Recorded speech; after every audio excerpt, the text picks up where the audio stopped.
Dear students, ಈ ವಿಡಿಯೋದಲ್ಲಿ ನಾವು ಜನಸಂಖ್ಯಾ ಲಾಭಾಂಶ ಎಂದರೇನು ಹಾಗೂ ಜನಸಂಖ್ಯಾ ಲಾಭಾಂಶದ ಪ್ರಯೋಜನಗಳ ಬಗ್ಗೆ ತಿಳಿದುಕೊಳ್ಳೋಣ. ಜನಸಂಖ್ಯಾ ಲಾಭಾಂಶ ಎಂದರೇನು? ಜನಸಂಖ್ಯಾ ಲಾಭಾಂಶ ಎಂದರೆ ಕೆಲಸ ಮಾಡುವ ವಯಸ್ಸಿನ ಜನಸಂಖ್ಯೆ ಅವಲಂಬಿತ ಜನಸಂಖ್ಯೆಗಿಂತ ಹೆಚ್ಚಾಗಿರುವಾಗ ಒಂದು ದೇಶದ ಆರ್ಥಿಕತೆಗೆ ದೊರೆಯುವ ಆರ್ಥಿಕ ಲಾಭವಾಗಿದೆ. ಹಾಗಿದ್ರೆ ಭಾರತದಲ್ಲಿ ಜನಸಂಖ್ಯಾ ಲಾಭಾಂಶದ ಪ್ರಯೋಜನಗಳೇನು ಎನ್ನುವುದನ್ನ ನೋಡ್ತಾ ಹೋಗೋಣ. ಮೊದಲಿಗೆ ದೊಡ್ಡ ಕಾರ್ಮಿಕ ಶಕ್ತಿ. ಜನಸಂಖ್ಯಾ ಲಾಭಾಂಶದ ಪ್ರಮುಖ ಪ್ರಯೋಜನ ಅಂತಂದ್ರೆ ಹೆಚ್ಚಿನ ಸಂಖ್ಯೆಯ ಕೆಲಸ ಮಾಡುವ ವಯೋಮಾನದ ಜನರು ದೇಶದಲ್ಲಿ ಲಭ್ಯವಾಗುವುದು. ಕೆಲಸ ಮಾಡುವ ವಯಸ್ಸಿನ ಜನರ ಸಂಖ್ಯೆ ಹೆಚ್ಚಾಗುತ್ತದೆ. ಹೆಚ್ಚಿನ ಉತ್ಪಾದನೆ ಮತ್ತು ಆರ್ಥಿಕ ಬೆಳವಣಿಗೆಗೆ ಸಹಾಯ ಮಾಡುತ್ತದೆ. ಕೆಲಸ ಮಾಡುವ ವಯಸ್ಸಿನ ಜನರ ಸಂಖ್ಯೆ ಹೆಚ್ಚಾದಾಗ ಹೆಚ್ಚಿನ ಕಾರ್ಮಿಕ ಶಕ್ತಿ ಲಭ್ಯವಾಗುತ್ತದೆ.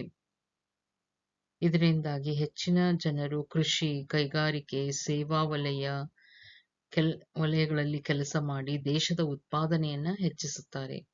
ಹೆಚ್ಚಿನ ಕಾರ್ಮಿಕ ಶಕ್ತಿಯಿಂದಾಗಿ ಕೈಗಾರಿಕೆಗಳಿಗೆ ಅಗತ್ಯವಾಗಿರುವಂತಹ ಮಾನವ ಸಂಪನ್ಮೂಲ ಸುಲಭವಾಗಿ ದೊರೆಯುತ್ತದೆ. ಇದರಿಂದ ಉತ್ಪಾದನಾ ವೆಚ್ಚ ಕಡಿಮೆಯಾಗುತ್ತದೆ, ಉತ್ಪಾದನೆ ಹೆಚ್ಚಾಗುತ್ತದೆ ಮತ್ತು ದೇಶದ ಆರ್ಥಿಕತೆಗೆ ಬೆಳವಣಿಗೆಯ ವೇಗ ಸಿಗುತ್ತದೆ. ಉದಾಹರಣೆಗೆ ಭಾರತದಲ್ಲಿ ಮಾಹಿತಿ ತಂತ್ರಜ್ಞಾನ, ಉತ್ಪಾದನಾ ಮತ್ತು ಸೇವಾ ವಲಯಗಳಲ್ಲಿ ಲಕ್ಷಾಂತರ ಯುವಕರು ಕೆಲಸ ಮಾಡ್ತಾ ಇದ್ದಾರೆ. ಇವರು ದೇಶದ GDP ಹಾಗೂ ರಫ್ತು ಆದಾಯವನ್ನ ಹೆಚ್ಚಿಸಲು ತಮ್ಮದೇ ಆದಂತ ಕೊಡುಗೆಯನ್ನ ನೀಡುತ್ತಿದ್ದಾರೆ.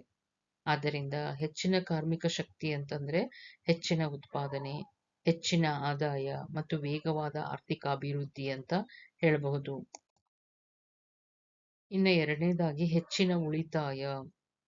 ಕೆಲಸ ಮಾಡುವ ಜನರು ಆದಾಯ ಗಳಿಸಿದ ನಂತರ ಏನಾಗುತ್ತೆ, ಅವರು ಒಂದು ಭಾಗವನ್ನ ಉಳಿತಾಯ ಮಾಡ್ತಾರೆ. ಕೆಲಸ ಮಾಡುವ ಜನಸಂಖ್ಯೆ ಹೆಚ್ಚಾದಾಗ ದೇಶದಲ್ಲಿ ಒಟ್ಟು ಉಳಿತಾಯದ ಪ್ರಮಾಣ ಹೆಚ್ಚಾಗ್ತದೆ.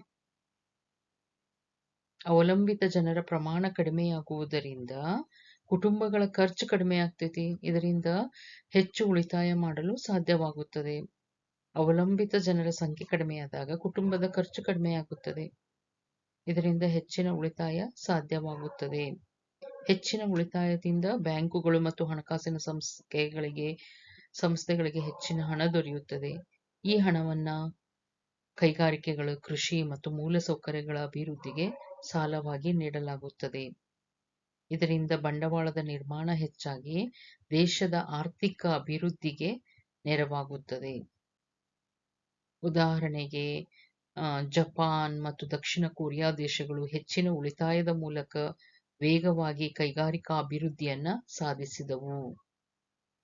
ಆದ್ದರಿಂದ ಹೆಚ್ಚಿನ ಆದಾಯದಿಂದ ಏನಾಗ್ತೈತಿ, ಹೆಚ್ಚಿನ ಉಳಿತಾಯ ಆಗ್ತೈತಿ. ಹೆಚ್ಚಿನ ಉಳಿತಾಯದಿಂದ ಹೆಚ್ಚಿನ ಹೂಡಿಕೆ ಆಗ್ತೈತಿ, ಹೆಚ್ಚಿನ ಅಭಿವೃದ್ಧಿ ಆಗ್ತೈತಿ. ಇನ್ನ ನೆಕ್ಸ್ಟ್ ಒನ್, ವೇಗವಾದ ಆರ್ಥಿಕ ಬೆಳವಣಿಗೆ. ಹೆಚ್ಚಿನ ಕಾರ್ಮಿಕ ಶಕ್ತಿ ಮತ್ತು ಹೆಚ್ಚಿನ ಉತ್ಪಾದನೆಯಿಂದ ದೇಶದ ಒಟ್ಟು ರಾಷ್ಟ್ರೀಯ ಆದಾಯ ಮತ್ತು ಒಟ್ಟು ದೇಶೀಯ ಉತ್ಪನ್ನ ಹೆಚ್ಚಾಗ್ತೈತಿ. ಜನರು ಉದ್ಯೋಗದಲ್ಲಿದ್ದಾಗ ಅವರು ಉತ್ಪಾದನೆ ಮಾಡುವುದರ ಜೊತೆಗೆ ವಸ್ತುಗಳ ಮತ್ತು ಸೇವೆಗಳನ್ನ ಖರೀದಿಸ್ತಾರೆ. ಇದರಿಂದ ಉತ್ಪಾದನೆ ಮತ್ತು ಬಳಕೆ ಎರಡೂ ಹೆಚ್ಚಾಗುತ್ತೆ. ಪರಿಣಾಮವಾಗಿ ದೇಶದ ಆರ್ಥಿಕ ಬೆಳವಣಿಗೆ ವೇಗಗೊಳ್ಳುತ್ತದೆ. ಉದಾಹರಣೆಗೆ ಭಾರತದ IT, ಔಷಧ, ವಾಹನ ಮತ್ತು ಡಿಜಿಟಲ್ ಸೇವಾ ವಲಯಗಳು ಯುವಜನರ ಕೊಡುಗೆಯಿಂದಾಗಿ ವೇಗವಾಗಿ ಬೆಳೆಯುತ್ತಿವೆ. ಉತ್ಪಾದಕ ಯುವಜನತೆ ದೇಶದ ಆರ್ಥಿಕ ಬೆಳವಣಿಗೆಯ ಪ್ರಮುಖ ಶಕ್ತಿ ಅಂತ ಹೇಳಬಹುದು. ಅದೇ ರೀತಿ ನವೀನತೆ ಅಥವಾ ನವೋದ್ಯಮ ಮತ್ತು ಉದ್ಯಮಶೀಲತೆ. ಯುವಜನರು ಹೊಸ ಆಲೋಚನೆಗಳು, ಹೊಸ ತಂತ್ರಜ್ಞಾನ ಮತ್ತು ಹೊಸ ವ್ಯವಹಾರಗಳನ್ನ ಆರಂಭಿಸುವ ಸಾಮರ್ಥ್ಯವನ್ನ ಹೊಂದಿರ್ತಾರೆ. ಅವರು ಹೊಸ ಉತ್ಪನ್ನಗಳು ಮತ್ತು ಸೇವೆಗಳನ್ನ ಅಭಿವೃದ್ಧಿಪಡಿಸಿ ದೇಶದ ಆರ್ಥಿಕತೆಗೆ ಹೊಸ ದಿಕ್ಕನ್ನ ನೀಡುತ್ತಾರೆ. ಇದರ ಪರಿಣಾಮವಾಗಿ ಹೊಸ ಸ್ಟಾರ್ಟ್ಅಪ್ಗಳು ಆರಂಭವಾಗುತ್ತವೆ, ಹೊಸ ಉದ್ಯಮಗಳು, ಹೊಸ ಉದ್ಯೋಗಗಳು ಸೃಷ್ಟಿಯಾಗುತ್ತದೆ ಮತ್ತು ದೇಶದಲ್ಲಿ ಸ್ಪರ್ಧಾತ್ಮಕ ಸಾಮರ್ಥ್ಯ ಹೆಚ್ಚಾಗುತ್ತದೆ.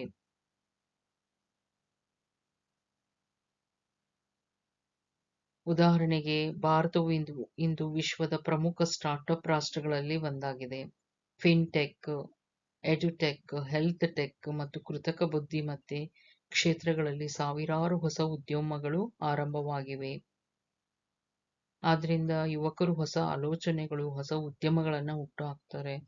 ಹೊಸ ಉದ್ಯಮಗಳು ಹೊಸ ಉದ್ಯೋಗವನ್ನ ಸೃಷ್ಟಿಸ್ತವೆ ಅಂತ ಹೇಳ್ಬೋದು. ನೆಕ್ಸ್ಟ್ ಒನ್, ಜಾಗತಿಕ ಉದ್ಯೋಗ ಅವಕಾಶಗಳು. ಇಂದು ಅನೇಕ ಅಭಿವೃದ್ಧಿ ಹೊಂದಿದ ರಾಷ್ಟ್ರಗಳಲ್ಲಿ ವೃದ್ಧರ ಸಂಖ್ಯೆ ಹೆಚ್ಚಾಗ್ತಾ ಇರೋದ್ರಿಂದ ಕಾರ್ಮಿಕರ ಕೊರತೆ ಎದುರಾಗಿದೆ.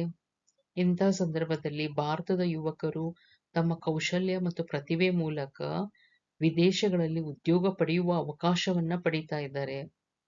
ವಿದೇಶಗಳಲ್ಲಿ ಕೆಲಸ ಮಾಡುವ ಭಾರತೀಯರು ಭಾರತಕ್ಕೆ ರೆಮಿಟೆನ್ಸ್ ರೂಪದಲ್ಲಿ ಹಣವನ್ನ ಕಳಿಸ್ತಾರೆ. ಇದರಿಂದ ದೇಶದ ವಿದೇಶಿ ವಿನಿಮಯ ಸಂಗ್ರಹ ಹೆಚ್ಚಾಗುತ್ತದೆ ಮತ್ತು ಆರ್ಥಿಕ ಅಭಿವೃದ್ಧಿಗೆ ನೆರವಾಗುತ್ತದೆ. ಭಾರತವು ಜಗತ್ತಿಗೆ ನಿಪುಣ ಕಾರ್ಮಿಕರನ್ನ ಒದಗಿಸಬಹುದು. ಇದರಿಂದ ಉದ್ಯೋಗಾವಕಾಶಗಳು ಮತ್ತು ವಿದೇಶಿ ಆದಾಯ ಹೆಚ್ಚಾಗುತ್ತದೆ. ಭಾರತವು ಜಗತ್ತಿಗೆ ನಿಪುಣ ಮಾನವ ಸಂಪನ್ಮೂಲಗಳನ್ನ ಒದಗಿಸುತ್ತದೆ. ವಿದೇಶಗಳಲ್ಲಿ ಉದ್ಯೋಗಾವಕಾಶಗಳು ಹೆಚ್ಚಾಗುವುದರಿಂದ ವಿದೇಶದಿಂದ ಭಾರತಕ್ಕೆ ವಿದೇಶಿ ಹಣದ ಹರಿವು ಹೆಚ್ಚಾಗ್ತೈತಿ. ಇದು ನಮ್ಮ ದೇಶದ ಆರ್ಥಿಕ ಅಭಿವೃದ್ಧಿಗೆ ತುಂಬಾ ಸಹಾಯಕವಾಗುತ್ತದೆ ಅಂತ ಹೇಳ್ಬಹುದು. ಆದ್ದರಿಂದ ಭಾರತದ ಯುವಜನತೆ ದೇಶದ ಅಭಿವೃದ್ಧಿಗೆ ಮಾತ್ರವಲ್ಲ, ಜಾಗತಿಕ ಆರ್ಥಿಕ ಬೆಳವಣಿಗೆಗೂ ಕೂಡ ಮಹತ್ವದ ಕೊಡುಗೆಯನ್ನು ನೀಡ್ತಿದ್ದಾರೆ ಅಂತ ಹೇಳಬಹುದು. ನೆಕ್ಸ್ಟ್ ಒನ್ನು, ಗ್ರಾಹಕರ ಬೇಡಿಕೆ ಹೆಚ್ಚಳ. ಜನಸಂಖ್ಯಾ ಲಾಭಾಂಶದ ಪರಿಣಾಮವಾಗಿ ಹೆಚ್ಚಿನ ಯುವಕರು ಉದ್ಯೋಗವನ್ನ ಪಡೀತಾರೆ. ಉದ್ಯೋಗದಿಂದ ಅವರ ಆದಾಯ ಹೆಚ್ಚಾಗ್ತೈತಿ. ಆದಾಯ ಹೆಚ್ಚಾದಾಗ ಜನರು ಆಹಾರ, ಬಟ್ಟೆ, ಮನೆ, ಶಿಕ್ಷಣ, ಆರೋಗ್ಯ, ವಾಹನ, ಮೊಬೈಲ್, ಎಲೆಕ್ಟ್ರಾನಿಕ್ಸ್ ವಸ್ತುಗಳು ಮುಂತಾದವುಗಳನ್ನ ಹೆಚ್ಚು ಖರೀದಿಸ್ತಾರೆ. ಇದರಿಂದ ಮಾರುಕಟ್ಟೆಯಲ್ಲಿ ಗ್ರಾಹಕರ ಬೇಡಿಕೆ ಹೆಚ್ಚಾಗ್ತೈತಿ. ಬೇಡಿಕೆ ಹೆಚ್ಚಾದಾಗ ಕೈಗಾರಿಕೆಗಳು ಉತ್ಪಾದನೆಯನ್ನ ಹೆಚ್ಚಿಸ್ತಾವು. ಉತ್ಪಾದನೆ ಹೆಚ್ಚಾದಂತೆ ಹೊಸ ಕಾರ್ಖಾನೆಗಳು ಆರಂಭವಾಗ್ತಾವು. ಮತ್ತೆ ಹೆಚ್ಚಿನ ಉದ್ಯೋಗಗಳು ಸೃಷ್ಟಿಯಾಗ್ತಾವು. ಇದು ದೇಶದ ಆರ್ಥಿಕ ಬೆಳವಣಿಗೆಗೆ ಉತ್ತೇಜನಕಾರಿಯಾಗಿದೆ ಅಂತ ಹೇಳಬಹುದು. ಭಾರತದಲ್ಲಿ ಮಧ್ಯಮ ವರ್ಗದ ಜನರ ಆದಾಯ ಹೆಚ್ಚಾದ ಕಾರಣ ಕಾರುಗಳು, ಸ್ಮಾರ್ಟ್ಫೋನ್ಗಳು ಮತ್ತು ಗೃಹ ಬಳಕೆಯ ವಸ್ತುಗಳು ಬೇಡಿಕೆ ಹೆಚ್ಚಾಗ್ತಾ ಇದೆ. ಅದಕ್ಕೆ ಹೆಚ್ಚಿನ ಆದಾಯ, ಹೆಚ್ಚಿನ ಖರೀದಿ, ಹೆಚ್ಚಿನ ಬೇಡಿಕೆ, ಹೆಚ್ಚಿನ ಉತ್ಪಾದನೆ ಮತ್ತೆ ಹೆಚ್ಚಿನ ಉದ್ಯೋಗ ಅಂತ ಹೇಳ್ಬೋದು. ಸರ್ಕಾರದ ತೆರಿಗೆ ಆದಾಯದಲ್ಲಿ ಹೆಚ್ಚಳ. ಹೆಚ್ಚಿನ ಜನರು ಉದ್ಯೋಗದಲ್ಲಿದ್ರೆ ಅವರು ಆದಾಯ ತೆರಿಗೆಯನ್ನು ಪಾವತಿಸ್ತಾರೆ. ಅವರು ವಸ್ತು ಮತ್ತು ಸೇವೆಗಳನ್ನ ಖರೀದಿಸಿದಾಗ GST ಸೇರಿದಂತೆ ವಿವಿಧ ತೆರಿಗೆಗಳನ್ನು ಸರ್ಕಾರಕ್ಕೆ ಪಾವತಿಸ್ತಾರೆ. ಕೈಗಾರಿಕೆಗಳಿಗೂ ಕೂಡ ಲಾಭ ಹೆಚ್ಚಾದಾಗ ಕಂಪನಿಗಳಿಂದಲೂ ತೆರಿಗೆ ಸಂಗ್ರಹ ಆಗ್ತೈತಿ. ಹೀಗೆ ಸರ್ಕಾರಕ್ಕೆ ಆದಾಯ ಹೆಚ್ಚಾಗುತ್ತದೆ. ಸರ್ಕಾರದ ಆದಾಯ ಹೆಚ್ಚಾದಾಗ ರಸ್ತೆ, ರೈಲು, ಆಸ್ಪತ್ರೆಗಳು, ಶಾಲೆ, ಕುಡಿಯುವ ನೀರು, ವಿದ್ಯುತ್ ಮತ್ತು ಇತರ ಸಾರ್ವಜನಿಕ ಸೇವೆಗಳ ಅಭಿವೃದ್ಧಿಗೆ ಈ ಹೆಚ್ಚಿನ ಹಣವನ್ನ ವೆಚ್ಚ ಮಾಡಬಹುದು. ಇದರಿಂದ ದೇಶದ ಅಭಿವೃದ್ಧಿಯ ಮತ್ತಷ್ಟು ಹೆಚ್ಚಾಗುತ್ತದೆ ಮತ್ತು ವೇಗಗೊಳ್ಳುತ್ತದೆ. ಉದಾಹರಣೆಗೆ GST ಸಂಗ್ರಹ ಹೆಚ್ಚಾದಾಗ ಸರ್ಕಾರ ಮೂಲಸೌಕರ್ಯ ಮತ್ತು ಕಲ್ಯಾಣ ಕಾರ್ಯಕ್ರಮಗಳಿಗೆ ಹೆಚ್ಚಿನ ಅನುದಾನ ನೀಡಲು ಸಾಧ್ಯವಾಗುತ್ತದೆ. ಆದ್ದರಿಂದ ಹೆಚ್ಚಿನ ಉದ್ಯೋಗ, ಹೆಚ್ಚಿನ ತೆರಿಗೆ, ಹೆಚ್ಚಿನ ಸರ್ಕಾರಿ ಅಭಿವೃದ್ಧಿ ವೆಚ್ಚ ಅಂತ ಹೇಳ್ಬೋದು.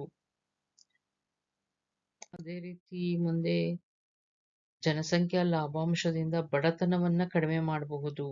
ಯುವಕರು ಉದ್ಯೋಗ ಪಡೆದಾಗ ಅವರ ಕುಟುಂಬದ ಆದಾಯ ಹೆಚ್ಚಾಗುತ್ತದೆ.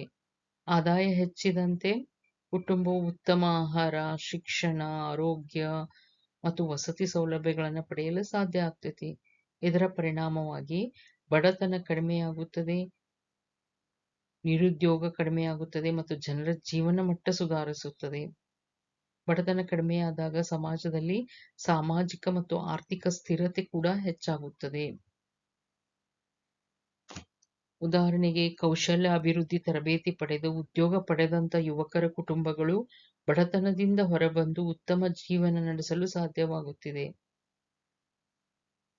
ಆದ್ದರಿಂದ ಉದ್ಯೋಗವೇ ಬಡತನ ನಿವಾರಣೆಯ ಒಂದು ಅತ್ಯಂತ ಪರಿಣಾಮಕಾರಿ ಸಾಧನ ಅಂತ ಹೇಳಬಹುದು.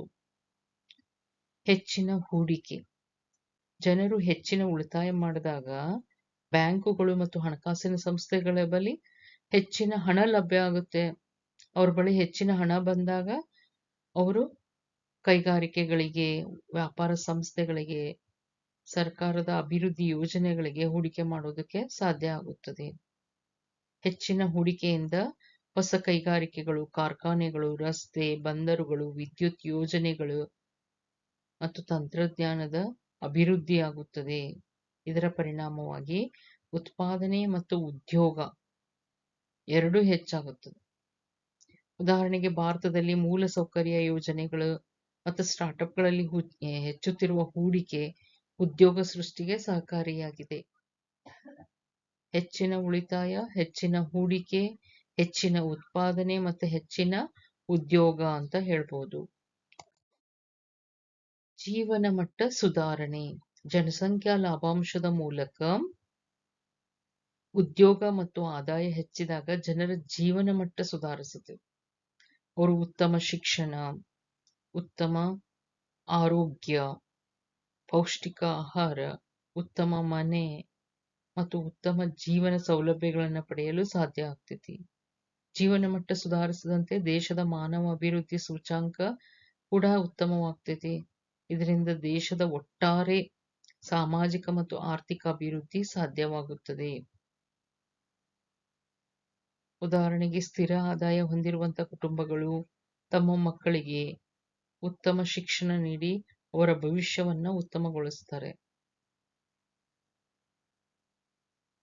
ಆದ್ದರಿಂದ ಹೆಚ್ಚಿನ ಆದಾಯ ಕೇವಲ ಹಣವನ್ನಷ್ಟೇ ಹೆಚ್ಚಿಸಂಗಿಲ್ಲ, ಅದು ಜೀವನದ ಗುಣಮಟ್ಟವನ್ನ ಸುಧಾರಿಸುತ್ತದೆ ಅಂತ ಹೇಳ್ಬೋದು.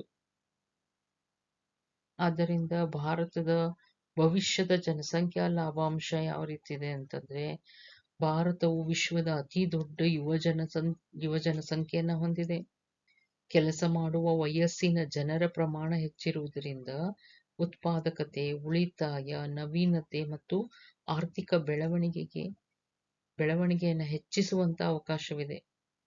ಭಾರತವು ಐಟಿ, ಆರೋಗ್ಯ, ತಯಾರಿಕೆ ಮತ್ತು ಕೃತಕ ಬುದ್ಧಿಮತ್ತೆ ಕ್ಷೇತ್ರಗಳಲ್ಲಿ ಜಗತ್ತಿಗೆ ನಿಪುಣ ಮಾನವ ಸಂಪನ್ಮೂಲವನ್ನ ಒದಗಿಸಬಹುದು. ಆದರೆ ಈ ಲಾಭವನ್ನ ಸಂಪೂರ್ಣವಾಗಿ ಪಡೆಯಲು ಉದ್ಯೋಗ ಸೃಷ್ಟಿ, ಗುಣಮಟ್ಟದ ಶಿಕ್ಷಣ, ಕೌಶಲ್ಯ ಅಭಿವೃದ್ಧಿ ಮತ್ತು ಉತ್ತಮ ಆರೋಗ್ಯ ಸೇವೆಗಳನ್ನ ಒದಗಿಸಬೇಕು. ಸರಿಯಾದ ನೀತಿಗಳ ಮೂಲಕ ಭಾರತವು ಮುಂದಿನ ದಶಕಗಳಲ್ಲಿ ಜಾಗತಿಕ ಆರ್ಥಿಕ ಶಕ್ತಿಯಾಗಿ ಬೆಳೆಯಬಹುದು. ಇದು ಜನಸಂಖ್ಯಾ ಲಾಭಾಂಶದ ಅನುಕೂಲತೆಗಳ ಬಗ್ಗೆ ತಿಳಿಯಬಹುದು. Thank you.